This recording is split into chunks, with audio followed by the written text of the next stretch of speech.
इस अजीम मिंबर नूर पर उम्मत की अबकरी शख्सियतें मौजूद हैं। खुसूसियत के साथ रौनक इजलास शहजादे सदरुश्शरिया हज़रत अल्लामा फ़िदाउल मुस्तफ़ा साहब क़िबला अदामल्लाहु इक़बालहु, आले रसूल हज़रतुल अल्लाम सैयद नईम अशरफ साहब क़िबला अदामल्लाहु इक़बालहु और उस्ताजुल उलमा हज़रतुल अल्लाम डॉक्टर आसिम आज़मी साहब क़िबला और हज़रत क़ारी अहमद जमाल साहब क़िबला फ़ख्रुल क़ुर्रा उस्ताजुल क़ुर्रा कस्सरल्लाहु अम्सालहुम, दीगर उलमा अहले सुन्नत यहाँ पर जलवाबार हैं। और इन बड़ी शख्सियतों के सामने मैं हाजिर हूँ एक अदना तालिब इल्म की हैसियत से, और कभी मेरे ख्वाबो ख्याल में था नहीं कि मदीनतुल उलमा घोसी जैसे शहर में भी मैं खिताब करूंगा। बस आज हर इलाके के दरमियान खिताब के लिए अगर मैं खड़ा होता हूं तो सिर्फ इतनी निस्बत है, ये नाज ये अंदाज हमारे नहीं होते, झोली में अगर टुकड़े तुम्हारे नहीं होते, या रसूल अल्लाह जब तक के मदीने से इशारे नहीं होते रोशन मेरी किस्मत के सितारे नहीं होते। बेदाम ही बिक जाइए बाजारे नबी में, जिंदाबाद, बेदाम ही बिक जाइए बाजारे नबी में, इस शान के सौदे में खसारे नहीं होते। अजीजा ने गिरामे वकार, घोसी तो ये दूसरा बरेली है जहां इल्म और उलमा हर सू नजर आता है, हर सू नजर आते हैं। और इस अजीम शहर को निस्बत हासिल है हजरत खलीफा आला हजरत सदरुश्शरिया बदरुत तरीका रज़ी अल्लाह तआला अन्हु की जात गिरामी से। और उनके जमाने में भी घोसी उनके नाम से मशहूर रहा, अपनों में भी और गैरों में भी। और आज के दौर में हम जैसे छोटों के लिए घोसी आज भी मदीनतुल उलमा है। खुसूसियत के साथ मुहद्दिस कबीर शहजादे सदरुश्शरिया अल्लामा ज़ियाउल मुस्तफ़ा साहब क़िबला अदामल्लाहु इक़बालहु अतालल्लाहु उम्रहु, आपके नामे नामी से हम बचपन से घोसी का नाम सुनते आए हैं। आज पहली बार आपके सामने हाजिरी है। बस आप हजरात में से अक्सर जिन्होंने मुझे सुना होगा या कहीं से किसी और से सुना होगा तो उन्हें मालूम होना चाहिए हमारी जिंदगी का सिर्फ एक ही उन्वान है, हमारी जिंदगी का एक ही मकसद है। इस मिंबर से कई तलबा के सरों पर दस्तार बांधी गई, इन्हें इल्म की दस्तार दी गई है, ये हाफिज कुरान हुए हैं, कारी कुरान हुए हैं।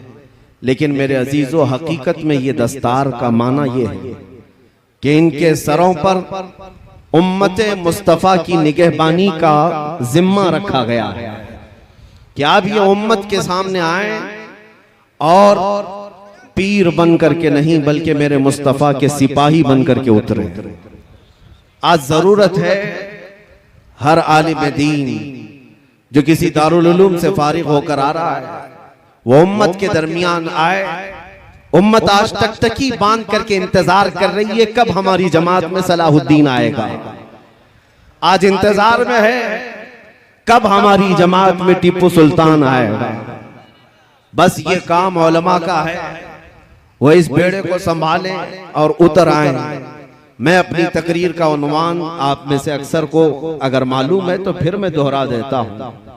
हमारा उन्वान सिर्फ यही है, या रसूल अल्लाह है जो जिंदगानी बाकी ये इरादा कर लिया है जो जिंदगानी बाकी ये इरादा कर लिया है, तेरे मुनकिरों से आका मैं मरूंगा लड़ते लड़ते, तेरे मुनकिरों से आका मैं मरूंगा लड़ते लड़ते। और मेरा इंट्रोडक्शन और मेरा तारुफ नाज़िम इजलास अपने अपने अल्फाज में करा रहे थे। वरना मैं अपने अल्फाज में अगर अर्ज करूं तो मेरा तारुफ सिर्फ इतना ही है, या रसूल अल्लाह तेरे इश्क की बदौलत मुझे जिंदगी मिली है, जिंदाबाद। तेरे इश्क की बदौलत मुझे जिंदगी मिली है, मेरी बात बन गई है तेरी बात करते करते, सुभान अल्लाह, मेरी बात बन गई है तेरी बात करते करते। याद रखो मेरे अजीजों, जिंदगी का ये अहम उन्वान है नबी करीम सल्लल्लाहु तआला अलैहि वसल्लम की इज्जत की हिफाजत, रसूल करीम सल्लल्लाहु तआला अलैहि वसल्लम के नाम पाक की हिफाजत। आज हर जगह आला हजरत कहते हैं। क्या है आला हजरत का मिशन? पूरी जिंदगी नाम मुस्तफा की हिफाजत। ये सबसे अहम उन्सुर है मसलक आला हजरत का। बेशक आला हजरत की सारी किताबों का निचोड़ निकाले तो उस निचोड़ से एक ही बात निकलती है, मैं गदा हूं अपने करीम का, मेरा दीन पा रहे ना नहीं। ये खुलासा है मसलक आला हजरत, हमें यही सिखाता आया है। अजीजान गिरामी वकार, मैं आज ही किसी साहब के मुतालिक ये सुन रहा था, उन्होंने मुझसे कहा, कोई पाकिस्तानी जोकर मौलवी ये कह रहा था कि ये इन लोगों के पीछे नमाज नहीं पढ़ना जो बरेलवी लोग हैं, ये रसूलुल्लाह को मुश्किल कुशा मानते हैं, लिहाजा ये शिर्क करते हैं, ये शिर्क करते हैं, इस वजह से इनके पीछे नमाज नहीं। एक तरफ तो तुम हमें मुशरिक कहते हो और दूसरी तरफ इत्तिहाद का नारा भी लगाते हो। फिर अगर हम तुम्हारे पीछे नमाज ना पढ़ें तो तुम्हें दर्द क्यों होता है, तकलीफ क्यों होती है? लेकिन ये जुमला मुझे बड़ा सख्त लगा कि नबी पाक सल्लल्लाहु तआला अलैहि वसल्लम को अगर आज कोई मुश्किल कुशा समझे, अपनी मुश्किलों का हल करने वाला आका समझे, तो ये साहब हमें मुशरिक करार देते हैं। फिर शरफुद्दीन इमाम बूसीरी के बारे में तुम्हारा क्या ख्याल है, जो लकवा और फालिज के असर के बाद अपने बिस्तर पर लेट करके हुजूर की बारगाह में यूं कहते हैं, या अकरमल खल्क़ि माली मन अलूदु बिही सिवा का इंद हुलूलिल हादिथिल अममी वलन यदीक रसूलल्लाहि जाहु कभी इदल करीम तजल्ला बिस्मि मुंतकिमी। मैं असलाफ का अकीदा बता रहा हूं सुन्नियों। शरफुद्दीन इमाम बूसीरी मिस्र के रहने वाले, अस्कंदरिया में आज भी उनका मज़ार पाक है। आज से तकरीबन 7 सदियों पहले की एक बुजुर्ग शख्सियत का जिक्र है। उनके जिस्म पर जब फालिज का असर हो गया, पैरालाइज, जानते हैं फालिज का असर जब हो जाए तो इंसान चलने फिरने से भी आजिज हो जाए, उठ फिर नहीं सकता। इलाज बहुत कराया हकीमों से, शिफायाबी नहीं मिली। फिर आखिर में शरफुद्दीन बूसीरी ने कसीदा लिखना शुरू किया, मौला या सल्ली व सल्लिम दाइमन अबदा। ये कसीदा आज पूरी दुनिया में मशहूर है। इसके 2 शेर आज भी हुजूर की जालियों के दरवाजे पर भी लिखे हुए मौजूद हैं। हुवल हबीबुल लज़ी तुरजा शफाअतुहु लिकुल्लि हौलिन मिनल अहवालि मुक्तहिमी। 170 अशआर लिखे रोते रोते, और उसके बाद जब नींद लग गई, आंखें बंद हुई, तो रात अजीम रात थी कि सरवरे कायनात ख्वाब में तशरीफ लाते हैं। ताजदारे मदीना सल्लल्लाहु तआला अलैहि वसल्लम तशरीफ लाते हैं और पूछते हैं, शरफुद्दीन तुझे क्या हुआ? रोते हुए ख्वाब में अर्ज किया कि आका मुझे फालिज का असर हुआ, अब चलने फिरने से आजिज हो गया हूँ, बिस्तर पर रहता हूँ और लोगों ने भी साथ छोड़ दिया है। नबी करीम सल्लल्लाहु तआला अलैहि वसल्लम ने इरशाद फरमाया, शरफुद्दीन बूसीरी तूने जो कसीदा हमारी शान में लिखा वो हमें भी तो सुनाओ। उन्होंने अपना कसीदा लिखा था, लेकिन जो पहला शेर है, पहला मिसरा, उसका एक ही मिसरा उनसे बन पाया था, दूसरा मिसरा नहीं बना था। मौला या सल्ली व सल्लिम दाइमन अबदा, बस इतना ही मिसरा बना था, दूसरा नहीं था। वो ख्वाब में मेरे आका को सुनाते रहे, मौला या सल्ली व सल्लिम दाइमन अबदा। रुक जाते, नबी पाक ने इरशाद फरमाया, बूसीरी इसका अगला मिसरा मेरी जानिब से है, अला हबीबी का खैरिल खल्क़ि कुल्लिहिम।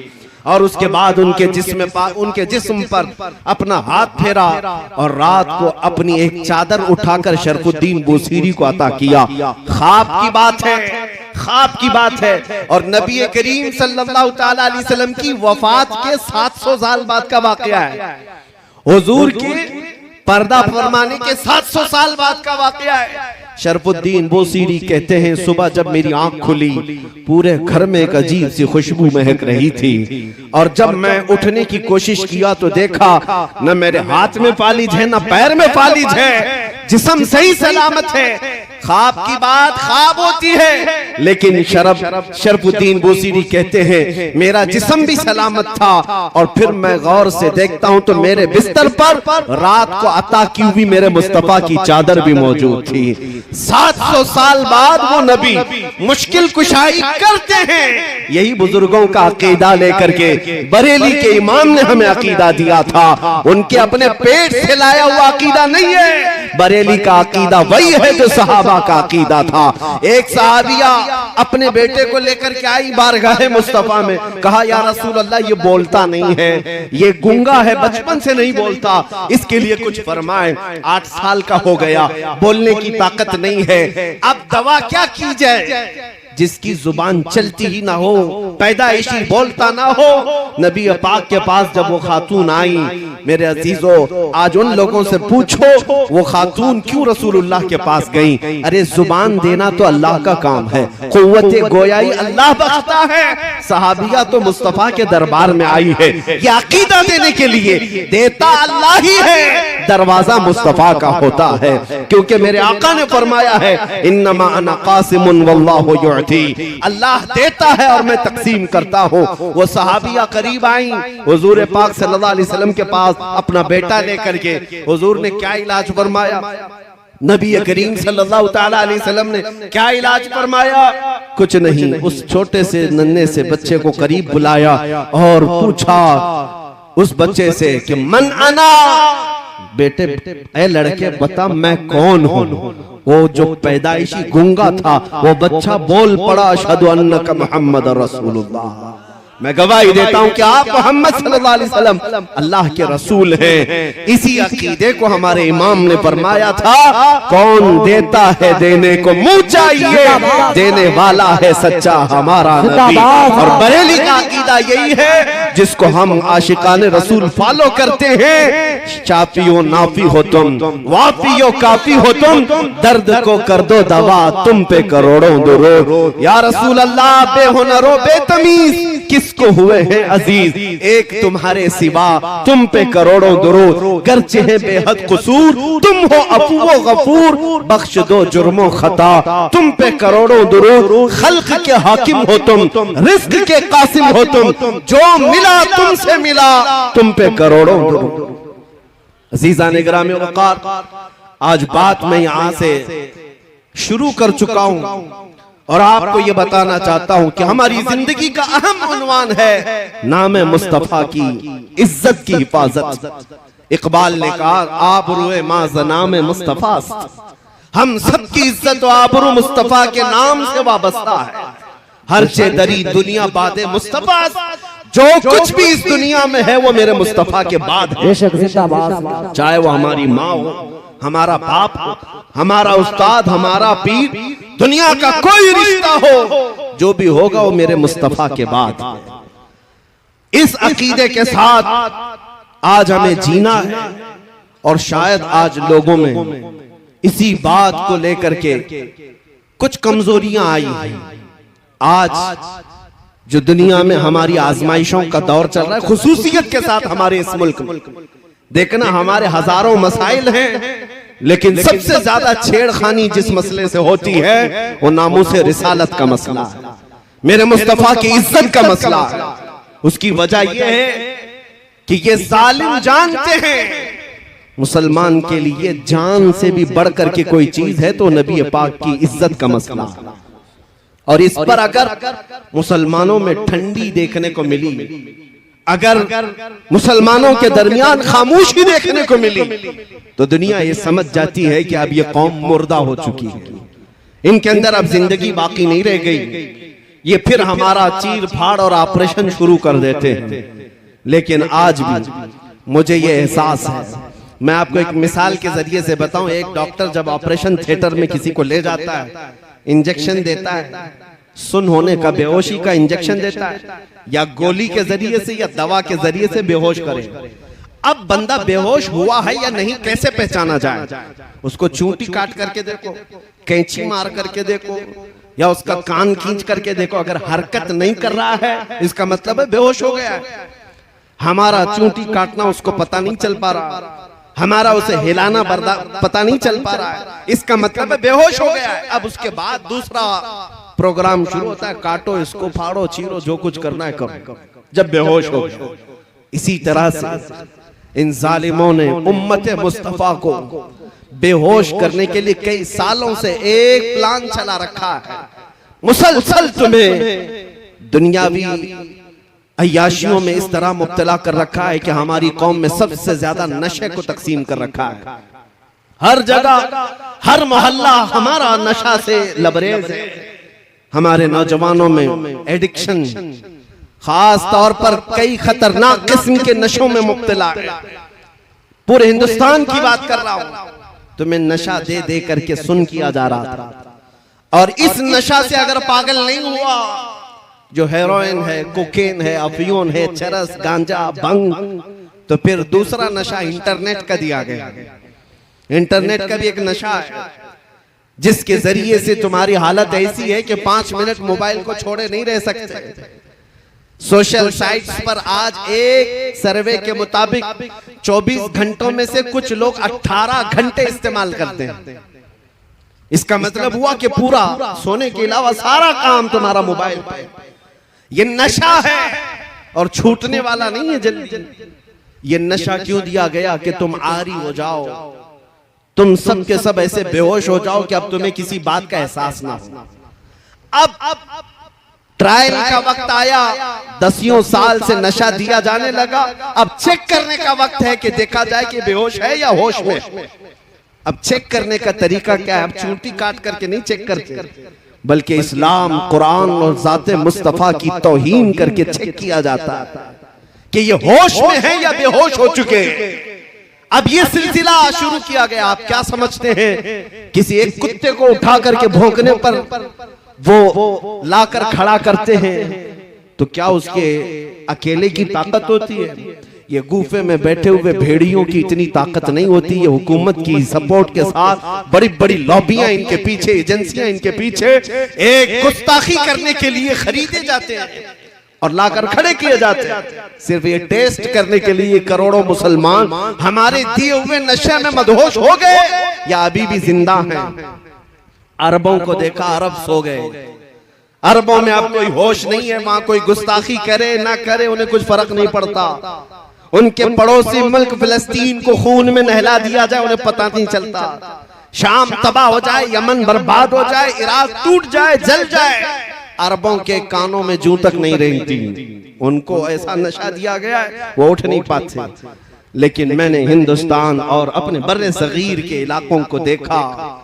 10 साल से अगरचे तुमने हमारी कौम को नशा दिया होगा, चाहे वो हेरोइन, कोकेन, अफीम, भंग, चरस के साथ या फिर इंटरनेट की जमीन पर पोर्नोग्राफी और गंदी तस्वीरों के साथ इनको नशा में एडिक्ट किया होगा।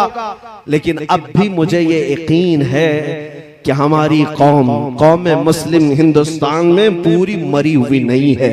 उसकी वजह यह है जब कभी कोई कुत्ता कहीं से भौंकता है, हर मोहल्ले से आवाज आती है लब्बैक या रसूल अल्लाह।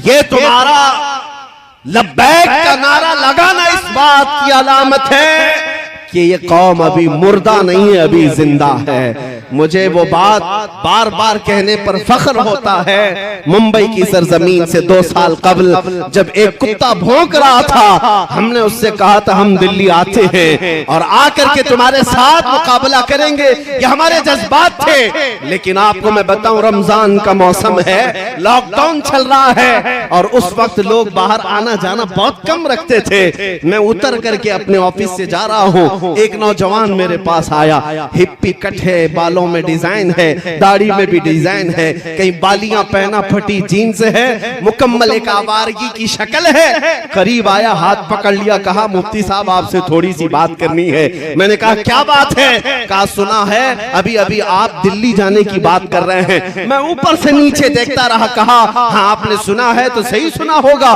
कहा मैंने सुना है कि कोई हुजूर सल्लल्लाहु अलैहि वसल्लम की शान में गुस्ताखी किया है और उस कुत्ते को जवाब देने के लिए आप दिल्ली जा रहे हैं और आग में कूदने की बात कर रहे हैं। मैंने कहा हाँ तुझे इससे क्या लेना देना है, तू क्यों इस बात को पूछ रहा है? वो नौजवान बज़ाहिर आवारा था, बज़ाहिर बदमाशों की शक्ल अपनाया था, लेकिन उसने मेरा हाथ पकड़कर कहा आप नहीं जाएंगे जब तक मैं जिंदा हूं, पहले मुझे आग में कूदने दिया जाए। मेरी आंखों से उस वक्त आंसू आए। बारगाहे मुस्तफा में मैंने यही अर्ज किया था, या रसूल अल्लाह आपकी उम्मत गुनहगार तो हो गई लेकिन गद्दार नहीं है। लब्बैक या रसूल, लब्बैक या रसूल,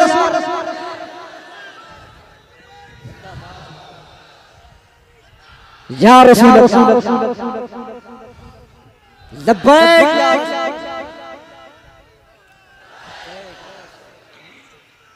जिंदाबाद। मेरे अजीजों, यही जिंदगी जो तुम्हारे दरमियान है ये जालिमों को खाए जा रही है। इनको हमने पिछले 70 सालों से 80 सालों से लूट लूट करके खत्म किया, लेकिन जिंदगी की रमक अभी भी बाकी है।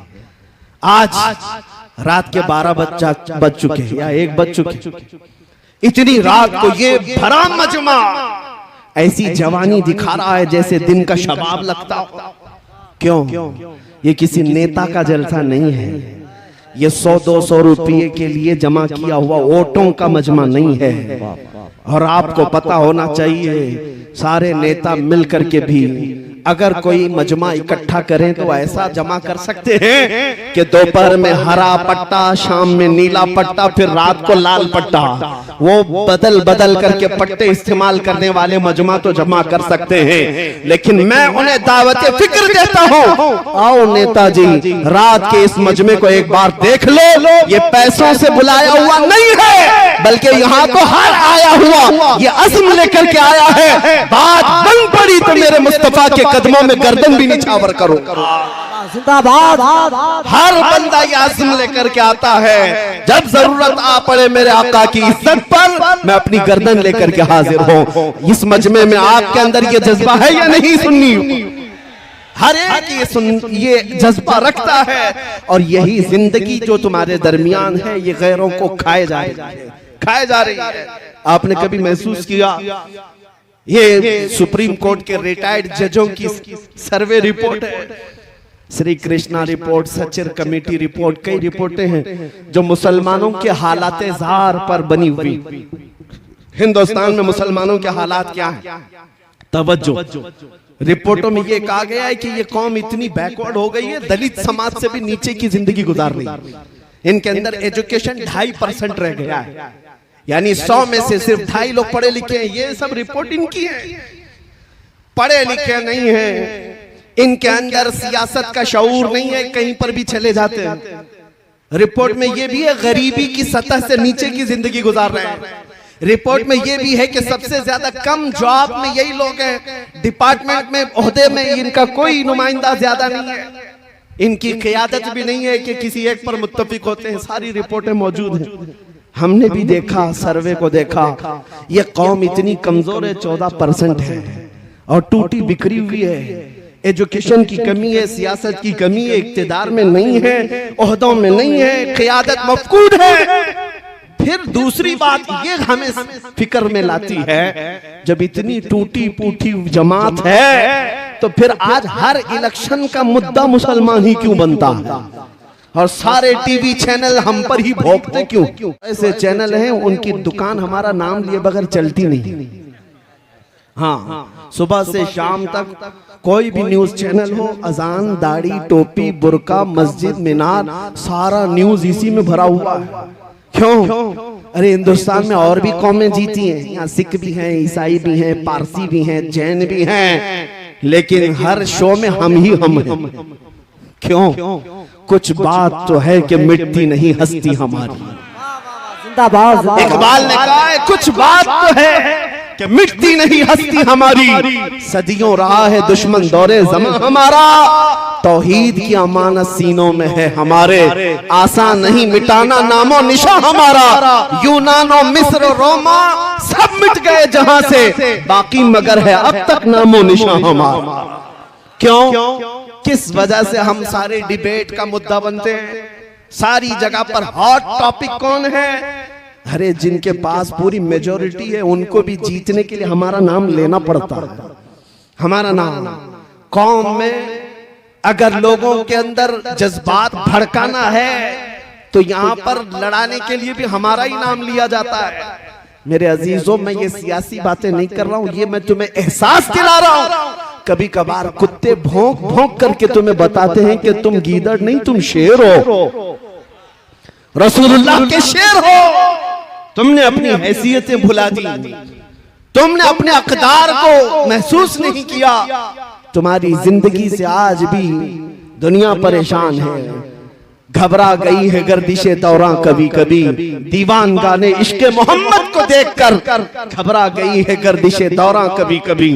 अज़ीज़ान गिरामी वक़ार, ये तुम्हारी जिंदगी की रमक दमक जो आज भी बाकी है, मैं महसूस करता हूँ सब कुछ लुट गया होगा, लेकिन सबसे बड़ी दौलत जो इश्क़े मुस्तफ़ा है वो आज भी तुम्हारे सीनों में मौजूद है।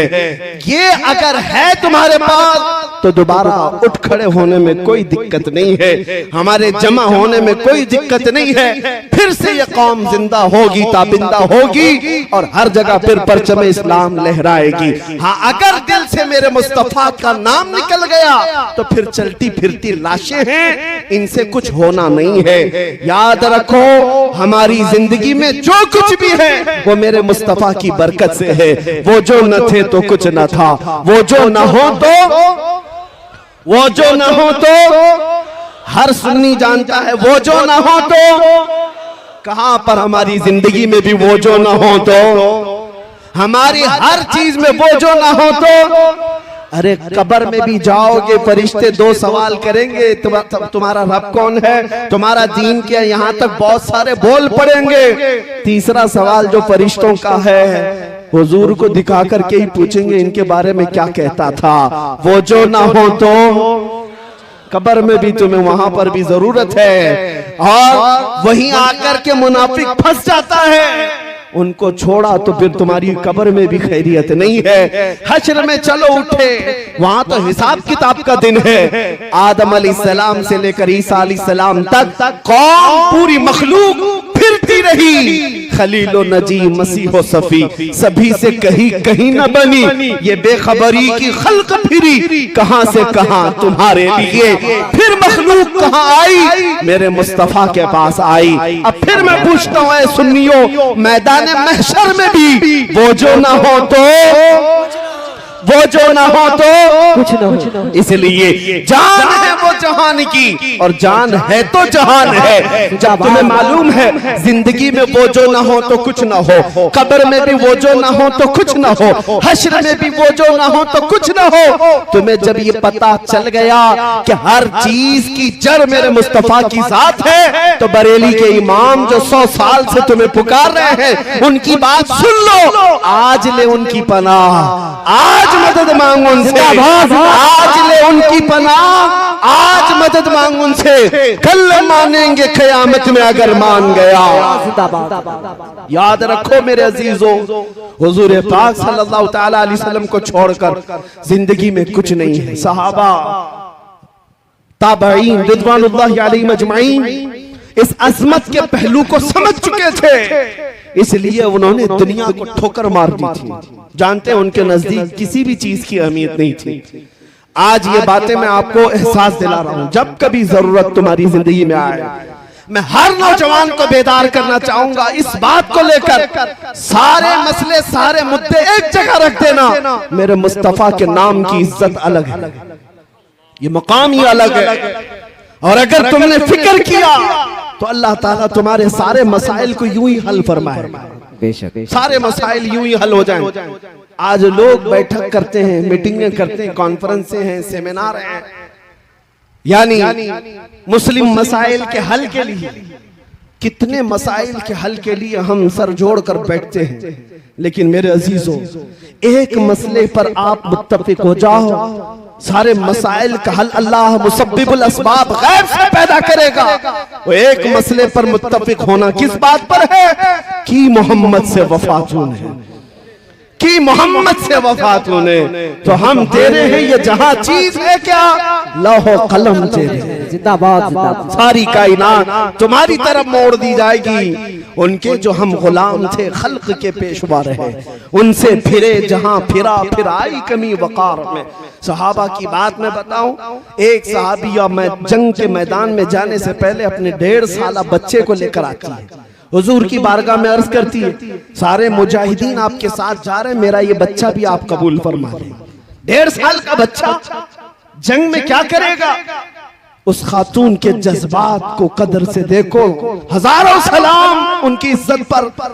वो खातून कहती है, या रसूल अल्लाह, इस बच्चे के अलावा मेरे घर में कोई नहीं, मेरा शौहर शहीद हो चुका, मेरे घर में और कोई नहीं। जब हर माँ अपने जवान को आपके साथ भेज रही है, मैं अपने बच्चे को घर में रखकर क्या करूं? 1.5 साल का बच्चा लाई, लेकिन क्या करना, क्या ये जंग करेगा? खातून कहती है, मैं जानती हूँ ये तीर और तलवार तो नहीं चला सकता, लेकिन आप अपने मुजाहिदीन सहाबा के हाथों में दे दे इसे। जब दुश्मनों की तरफ से तीर चलेंगे, मेरा बच्चा ढाल के काम तो आ सकता है,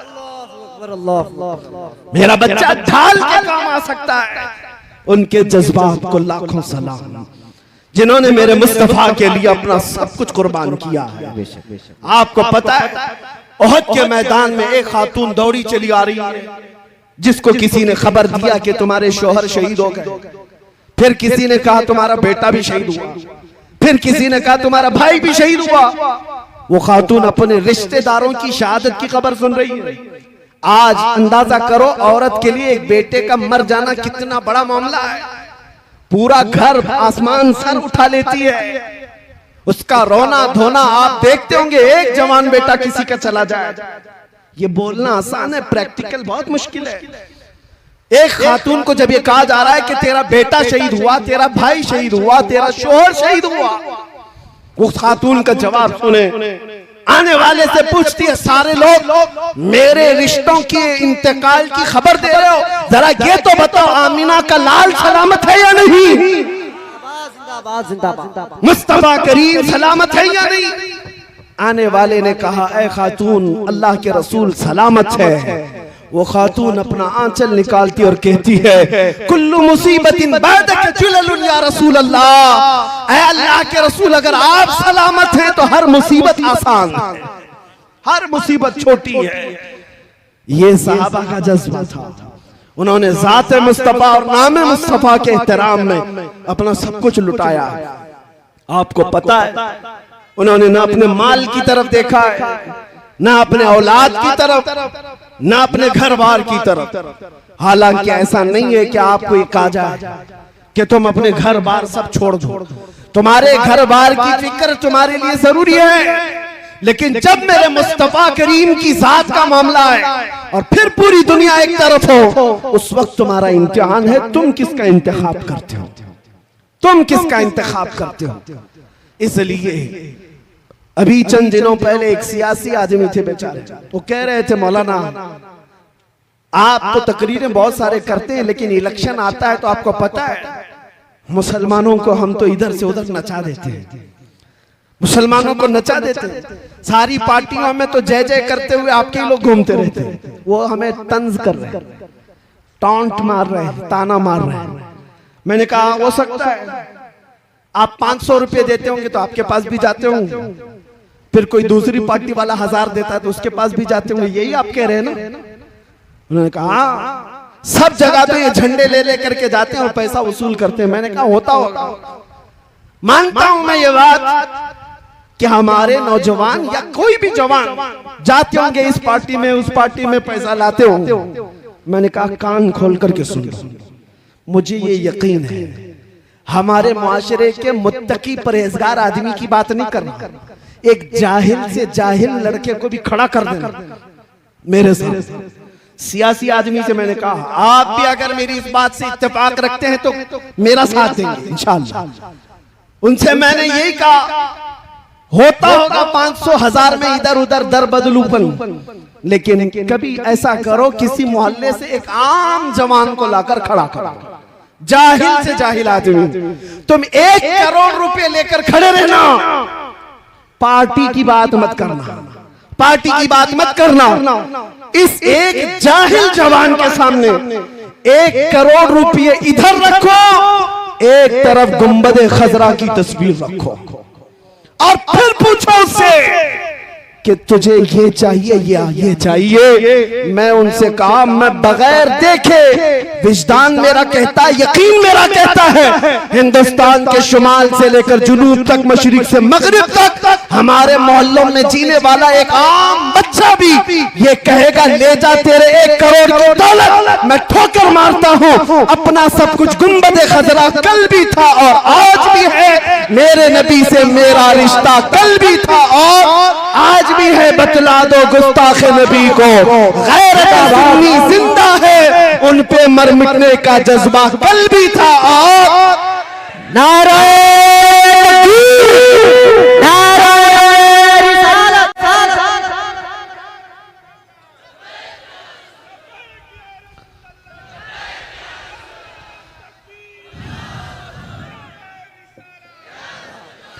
बस मेरे अजीजों के जज्बा जिंदा रखो। हालात बिगड़े जा रहे हैं, हमें पता है, हमें पता है। बहुत सारे लोगों ने ये महसूस किया है, हालात बहुत तेजी से बदलते जा रहे हैं, जहर फैलता जा रहा है।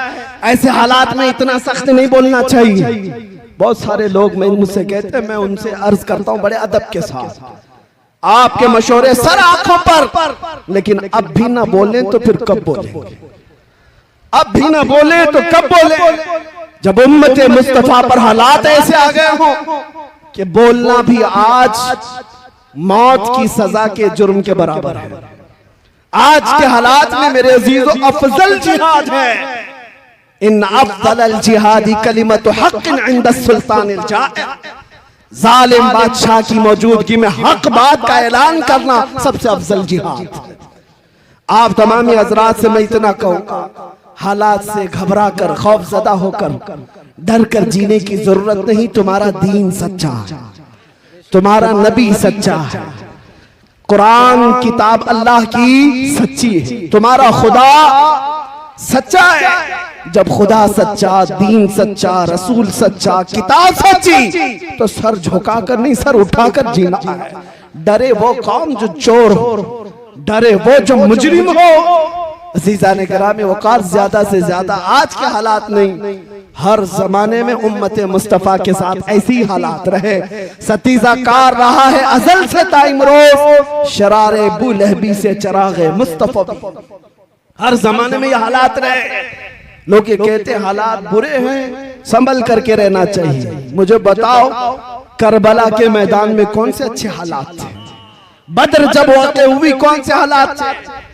और फिर ये बात कि हम तादाद में कम हैं, माइनॉरिटी में, मियाँ हर जमाने में हम माइनॉरिटी में रहे। बद्र में 313 माइनॉरिटी में ही थे, ओहद में भी थे, खैबर में थे, खंदक में थे। सबसे बड़ी माइनॉरिटी जो कम तादाद की थी वो तो करबला के मैदान में थी। इसलिए मैं आपको बताता हूं, इन हालात से खौफजदा होने की जरूरत नहीं। दौर बदलेगा, वक्त आएगा, रात होने के बाद सुबह तो होना है, उजाला तो होगा। कुरान में मेरा मौला फरमाता है, ये कुफ्फार और मुशरिकीन अपने मुंह के फूंकों से अल्लाह के चिराग को बुझाना चाहते हैं, और अल्लाह अपने चिराग को मुकम्मल करके रहेगा। ये नूरे इस्लाम कायम रहेगा, किसी के बुझाने से नहीं बुझेगा। आप इस बात से खौफजदा ना हो। कोई लोमड़ी का बच्चा अगर गुफे में बैठकर ये कहता है इस्लाम का विनाश करना है, खत्म करना है, उससे तो हम मजाक में ये कहते हैं तू पहले अपने जिस्म की खुजली मिटा करके दिखा। इस्लाम बहुत बड़ी चीज है, अपने जिस्म की खुजली नहीं मिटाई जाती, इस्लाम को मिटाने की बात है। ये बातें आपके सामने इसलिए अर्ज कर रहा हूं, खौफ खड़ा होने की जरूरत नहीं। जब ऐसे बातें लगे आला हजरत को पढ़ लो। इमाम अहले सुन्नत फाजिल बरेलवी फरमाते हैं, खौफ ना रख रजा जरा, तू तो है अब्द मुस्तफा, तेरे लिए अमान है, तेरे लिए अमान है। हुजूर ताजुश शरिया बदरुत तरीका फरमाते हैं, मुझे क्या फिक्र हो अख्तर, मेरे यावर है वो यावर, बलाओं को जो मेरी खुद गिरफ्तार बला कर। इसलिए आज के हालात के मुताबिक सिर्फ इतना ही कहूंगा, कुछ देर की खामोशी है फिर शोर आएगा। कुछ देर की खामोशी है। इमाम मेहदी को आना है या नहीं है? इस्लाम के इस आगोश में पलने वाला हर बच्चा जानता है, मेरे आका का फरमान है, एक जमाना आएगा जब इमाम मेहदी का ज़हूर होगा और हर घर से फिर परचम इस्लाम लहराएगा। ईसा अलैहिस्सलाम को आना है या नहीं? या सबका अकीदा है मेरे अजीजों, आना है, अभी वो दिन आने हैं। इसीलिए मैं कहता हूं, कुछ देर की खामोशी है फिर शोर आएगा। आज कुत्तों का वक्त है, कल हमारा दौर आएगा। इंशाअल्लाह अज़ीज़, इंशाअल्लाह।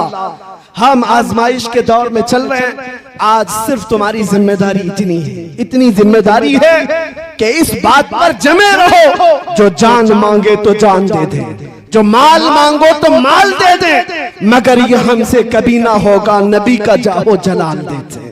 हर जवान को ये चाहिए, मेरे मुस्तफा के नाम की अजमत के लिए मर मिटने को तैयार रहे। एक सवाल मैं करता हूं, ए जवानों, ए घोसी के गयूर जवानों, आप बताओ, जब नबी पाक की इज्जत की बात आए, पूरे जात की नहीं, उनके कदम पाक की भी बात आए, क्या आप अपनी गर्दनें लेकर हाजिर हो सकते हैं? इंशाअल्लाह। अब सुनो, अब सुनो, तुम्हारे अंदर ये जज्बा है, जान देने का जज्बा है। मैं अब आपसे ये सवाल करता हूँ, जान जब दे सकते हो मेरे नबी के लिए, तो कुछ गुनाह क्यों नहीं छोड़ सकते अपने आका के? कुछ गुनाह क्यों नहीं छोड़ सकते? गाने बाजे छोड़ देंगे अपने नबी के लिए, बेहयाई छोड़ देंगे अपने मुस्तफा के लिए, बदतमीजियां, बदकारियां, अय्याशियां छोड़ देंगे अपने नबी के लिए। ये अहद करके उठो आज के इस जलसे के बाद, अब जिएंगे तो मेरे मुस्तफा के तरीके पर जिएंगे। जिंदगी ये नहीं किसी की किसी के लिए, जिंदगी है नबी की नबी के लिए। ना समझ मरते हैं जिंदगी के लिए, अरे जीना मरना है सब कुछ नबी। किसके लिए? जीना मरना है सब कुछ नबी के। आला हजरत ने भी हमें ये दर्स दिया है, दहन में जुबान तुम्हारे लिए, बदन में है जान तुम्हारे लिए। या रसूल अल्लाह, हम आए यहाँ और उठे भी वहां तुम्हारे। किसके लिए? मेरे मुस्तफा के लिए। इसलिए जो आज टिकटॉक पर नाच रहे हैं उनसे भी मैं कहता हूं, किसके लिए जी रहे हो? मुजरे कर रहे हैं उनसे कहता हूं, किसके लिए जी रहे हो? फिल्मी एक्टरों को अपना आइडियल बना करके जहन्नम के रास्ते सुधार रहे हो, किसके लिए? तुम चार लोगों को खुश करने के लिए अपने चेहरे बदल रहे हो, चार लोगों को राजी करने के लिए अपने कपड़े बदल रहे हो। याद रखो, तुम नंगे भी हो जाओगे तब भी दुनिया को सेटिस्फाइड नहीं कर सकते। तुम चाहे बदल बदल करके जानवर बन जाओ, दुनिया तुमसे राजी नहीं होगी। फिर भी ये तुम में से तुमको कोई ना कोई ताना जरूर मारेगा, और जिसके लिए तुम बदलते रहे वो तो तुम्हारी कब्र तक भी आने को तैयार नहीं। मर जाने के बाद अजीज से अजीज दोस्त भी 3 बार मिट्टी डाल करके चला जाता है, थोड़ी देर के लिए तुम्हारे करीब बैठने को भी तैयार नहीं। लेकिन कुर्बान जाओ, हमारे कब्र की तख्तियां बंद होने के बाद उस अंधेरी कब्र में रोशनी लेकर कोई आता है तो आमिना का लाल, ताजदार मदीना की जात है। तो फिर इसीलिए आला हजरत ने फरमाया, आज ले उनकी पनाह, आज मदद मांग उनसे, कल न मानेंगे कयामत में अगर मान गया। जीने का सलीका बदल डालो, उसलूब बदल डालो, उठो वगरना हश्र ना होगा फिर कभी। दौड़ो के जमाना चाल अपनी चल गया, कुव्वत इश्क से हर पस्त को बाला कर दो, दहर में नामे मोहम्मद से उजाला कर दो। बस मेरी तकरीर का खुलासा, मेरी गुफ्तगू का हासिल कलाम और लुब्बे लुबाब यही है अजीजा ने गिरामी वक़ार के उलमा से करीब अहले सुन्नत जमात से करीब और इश्क़े रसूल की बुनियादों पर जीना सीख जाओ। हर बच्चा ये अज़्म करके उठेगा, मैं सो जाऊं या मुस्तफा कहते कहते, खुले आंख सल्ले अला कहते कहते। जिस दिन तुम्हारी सुबह व शाम इश्क़े मुस्तफा में डूब पड़ के होने लग जाए, फिर एक इनकलाब आएगा, इनकलाब आएगा। हर घर से फिर सदा आएगी, लब्बैक या रसूल अल्लाह, लब्बैक या रसूल अल्लाह, लब्बैक या रसूल अल्लाह।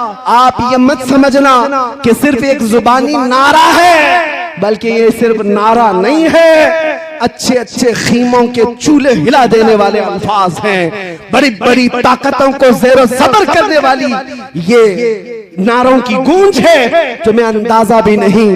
एक मौलाना साहब हमारे पास आए, यूपी के ही थे।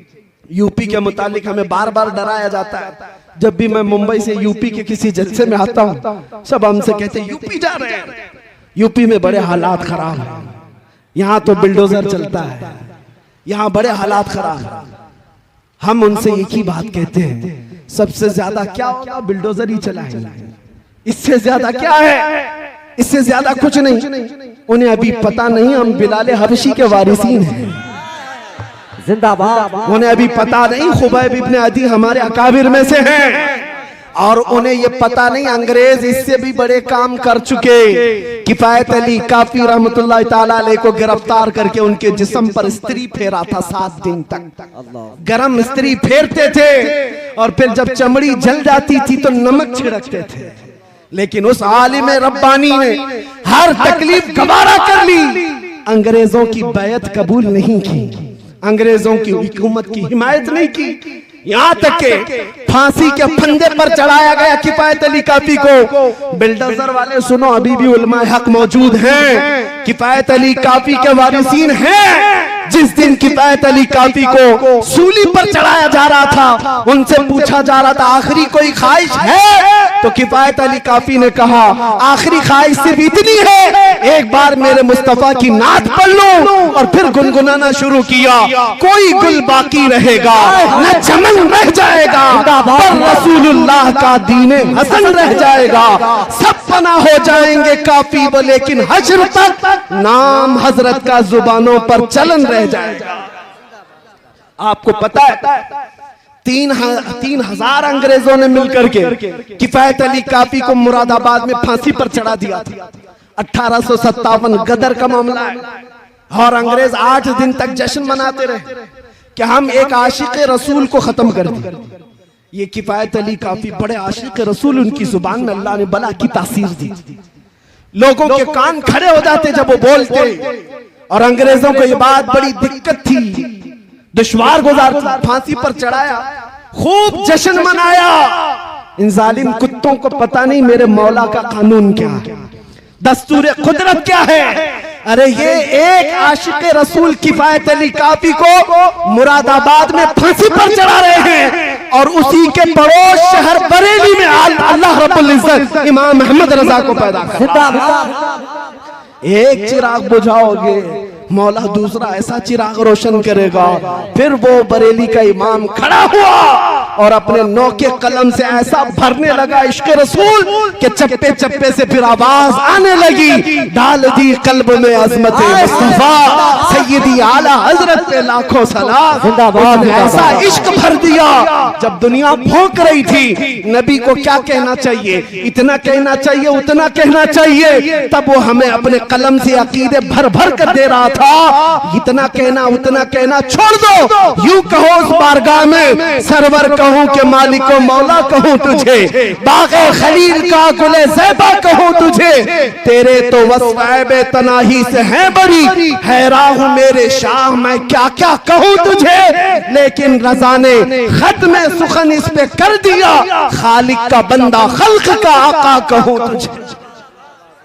अज़ीज़ान गिरामी वक़ार, मेरे इन जुमलों के साथ मैं इस गुफ्तगू पर अपनी तकरीर खत्म करता हूँ, लेकिन एक वादा लेकर जाता हूँ। घोसी हो कि आस पड़ोस के आए हुए जवान हो, इस बात का अज़्म मुसम्मम लेकर के जाएं। हालात से दिल बर्दाश्ता होकर हम नाबे नबी पर सौदा नहीं करेंगे इंशाअल्लाह। इंशाअल्लाह इज्जत रसूल पर कभी सौदा नहीं करें, नामूसे मुस्तफा पर कभी सौदा, कभी समझौता। याद रखो, आज तुम्हारा हर अमल देखा जाएगा। जो जा रहे हैं इधर उधर तूफानों में, उनकी तरफ मत देखना। अरे बड़े बड़े दिग्गज लोग हमारे उस पार्टी में चले गए, इस पार्टी में चले गए, छोड़ दो जिसको जहां जाना है। लेकिन याद रखो, एक मैदान कायम होने वाला है, जिस मैदान का दूल्हा सिर्फ मदीने का ताजदार होगा। और उस दिन देखा जाएगा तुम किस पार्टी में थे, तुम कहां थे। इसलिए इन हालात में भी एक नारे पर मैं अपनी गुफ्तगू खत्म करता हूं, किसी की जय विजय क्यों पुकारे, क्या गरज हमको, हमें काफी है सैयद अपना नारा या रसूल अल्लाह, हमें काफी है सैयद अपना नारा। वाखिर दावाना अनिल हम्दुलिल्लाहि रब्बिल आलमीन।